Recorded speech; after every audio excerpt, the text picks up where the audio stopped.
Dini hari, tepatnya jam 3 subuh di hari pertama bulan Oktober 1965. Jakarta dan penduduknya kala itu masih terlelap tidur. Namun pada saat itu, Sukitman mendapat jatah jaga malam. Ia pada saat itu berpangkat agen polisi 2 dan tengah menjalankan tugasnya di Kebayoran Baru, yang sekarang menjadi Kores 704. Pada saat itu, ia berjaga bersama rekannya, yaitu Sutarso, yang berpangkat sama dengan dirinya. Polisi pada saat itu masih berpatroli dengan sepeda, bahkan juga kadang jalan kaki, dengan radius yang harus dikuasai adalah 200 meter.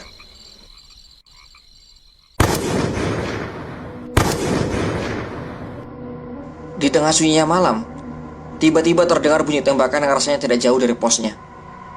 Karena tembakan itu berasal dari bawah, dan di dekat situ ada gedung mabak yang tinggi. Suara tembakan itu pun memantul. Rasa tanggung jawab membuat Sukitman bergegas mengendari sepedanya, dengan cara melawan arah, mencari sumber suara tembakan itu. Sementara rekannya pada saat itu tetap menjalankan tugas di pos. Tanpa komando, mereka pun membagi tugas. Sepeda kemudian dikayuh dengan cepat. Ia kemudian melaju dengan pikiran yang tidak karuan. Entah apa yang terjadi di sana. Namun ia terus saja mengayuh sepedanya.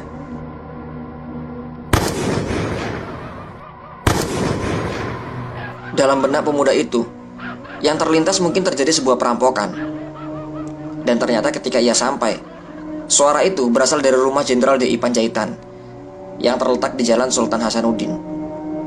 Di situ sudah banyak pasukan bergerombol.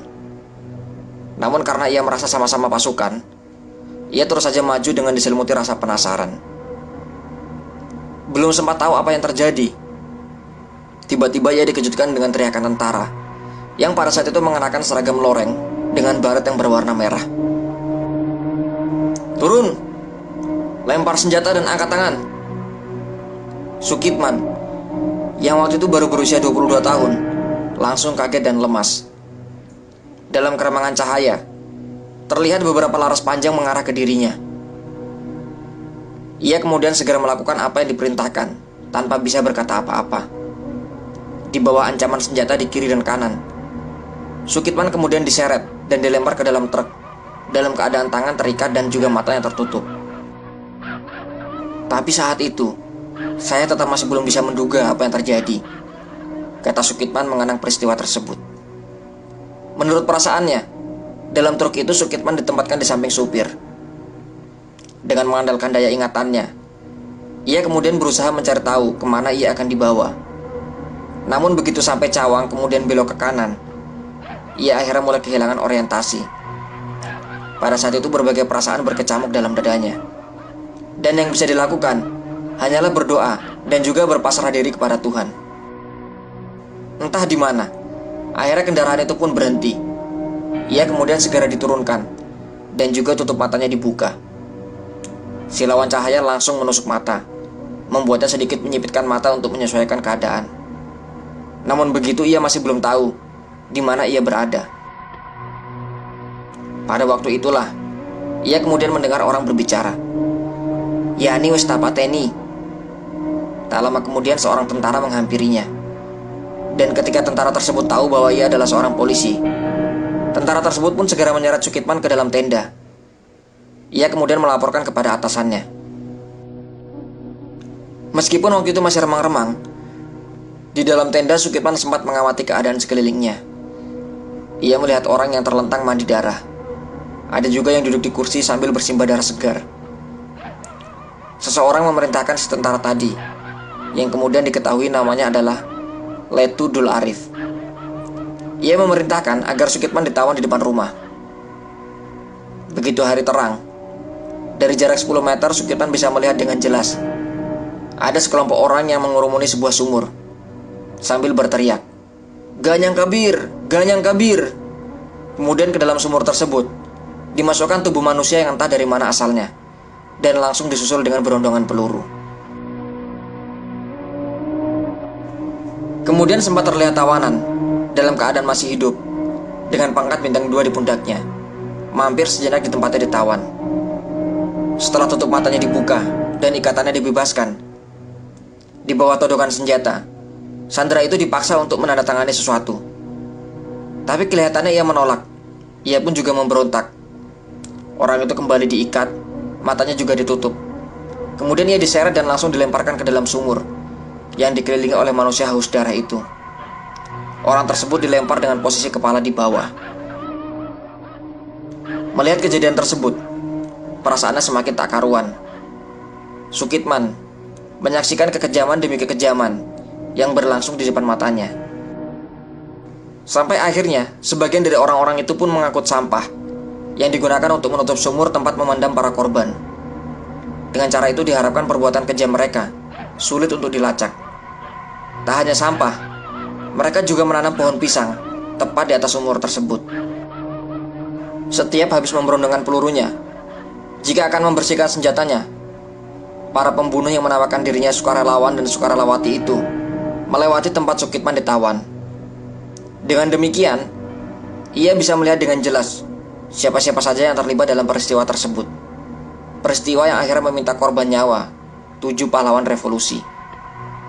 Ia pun sempat melihat Letkol Untung yang mengepalai kejadian kelam dalam sejarah militer Indonesia itu. Kemudian, salah satu anggota Cakrawirawa datang menghampiri Sukitman yang masih diliputi rasa takut. Prajurit tersebut kemudian berkata, "Kamu tidak usah takut. Kita sama-sama prajurit. Beli kaos singlet pun kita tidak bisa.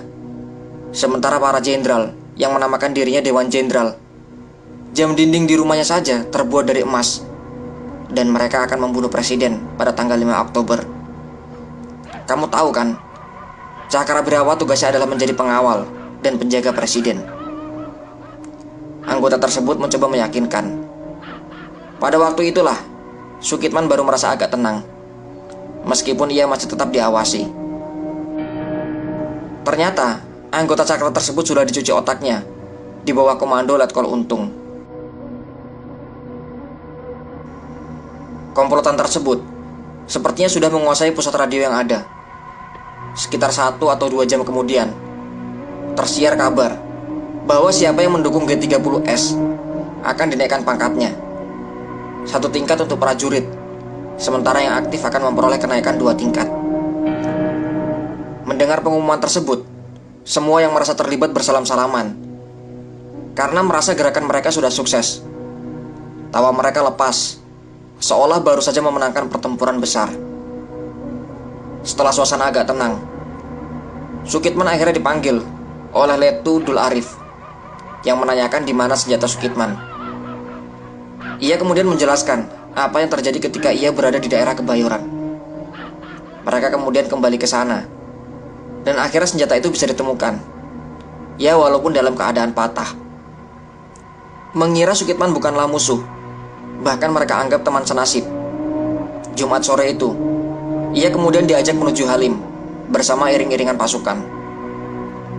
Sesampai di Gedung Penas, yang sekarang adalah daerah bypass di Jalan Jenderal Ahmad Yani, pasukan itu diturunkan di lapangan, sementara Sukitman masih bersama dengan Dul Arif. Pada malam harinya, entah mengapa, orang yang mengawasi tawanannya malah mengajak Sukitman untuk mengambil nasi. "Kemana kita?" tanya Sukitman. "Ke Lubang Buaya, tempat para jenderal itu dibunuh," jawab Kopral Iskak, orang yang mengajaknya tersebut. Dan pada saat itulah, ia baru tahu. Ia baru menyadari bahwa yang dikatakan Ganyang Kabir, kata itu ditujukan untuk para jenderal yang dibunuh oleh kelompok G30 SPKI. Namun sebagai anggota prajurit biasa, ia pun masih belum tahu pihak mana yang benar dan mana yang salah. Masih bersama dengan Kopral Iskak, jalan yang diambil adalah melewati Cililitan, Keramat Jati.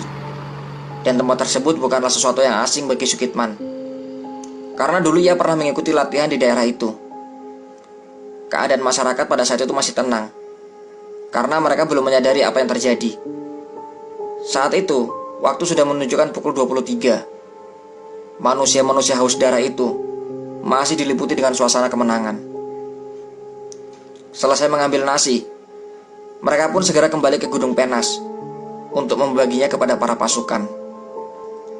Setelah bercerita di sepanjang perjalanan, ia pun akhirnya mengetahui bahwa Iskak tinggal di Tanah Abang. Dan ternyata Ia adalah sopir dari Letkol Untung yang mengotaki pemberontakan berdarah ini. Keesokan harinya, kepala Sukitman terasa nyeri. Badannya pun terasa sangat letih. Ia akhirnya berbaring di bawah kolong truk. Walau sempat beberapa kali mendengar suara tembakan, ia tetap saja tertidur pulas. Sampai ketika terbangun di sore hari, ia mendapati dirinya sendirian di lokasi kejadian. Tak ada lagi pasukan di lokasi tersebut. Dengan segera, ia melarikan diri dan melapor ke markas Resimen Para Komando Angkatan Darat, atau biasa disingkat dengan RPKAD. Ia kemudian dipertemukan dengan Kolonel Sarwo Edi Wibowo. Sukitman diminta membuat denah tempat pembuangan mayat para jenderal untuk dijadikan petunjuk pasukan RPKAD menggerebek lokasi tersebut. Namun, saat menjadi pemandu, Sukitman nyaris tak bisa menemukan lubang yang dimaksud, lantaran pada saat itu sudah tertimbun sampah. Kemudian di atasnya ditanamkan pohon pisang. Namun setelah dicari lagi, beruntung, lubang tersebut akhirnya bisa ia temukan. Karir Sukitman memang tak punya track yang cemerlang, tapi perannya sebagai saksi hidup peristiwa G30 SPKI hingga ia bisa menjadi penuntun ditemukannya para jenderal itu akhirnya membuat namanya mencuat. Sukitman kemudian menerima penghargaan berupa kenaikan pangkat menjadi agen polisi 1. Ia mendapatkan kenaikan pangkat dari AKP, Ajun Komisaris Polisi, menjadi AKBP, Ajun Komisaris Besar Polisi. Bintang Satria Tamtama diperolehnya bertepatan dengan hari kepolisian. Dan bintang Satria Penegak diberikan oleh Presiden Soeharto tepat pada hari ABRI. Polisi kelahiran Pelabuhan Ratu ini setidaknya mendapati penghormatan di hari terakhirnya. Ia kemudian wafat di usia 64 tahun di Rumah Sakit Bakti Yuda di Depok pada tahun 2007. Kemudian dihormati sebagai upacara kemiliteran ketika disemayamkan di Taman Makam Pahlawan Nasional Kalibata di Jakarta.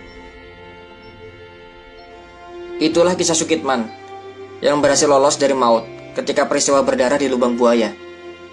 Semoga korban dari kejadian ini mendapatkan tempat di sisi Tuhan Yang Maha Esa. Sebelum mengakhiri video, admin ingin memohon maaf jika ada penyampaian yang keliru. Silakan teman-teman koreksi dan juga tuangkan dalam kolom komentar ya. Sampai di sini video dari admin. Sampai jumpa kembali di video menarik lainnya. Wassalamualaikum warahmatullahi wabarakatuh.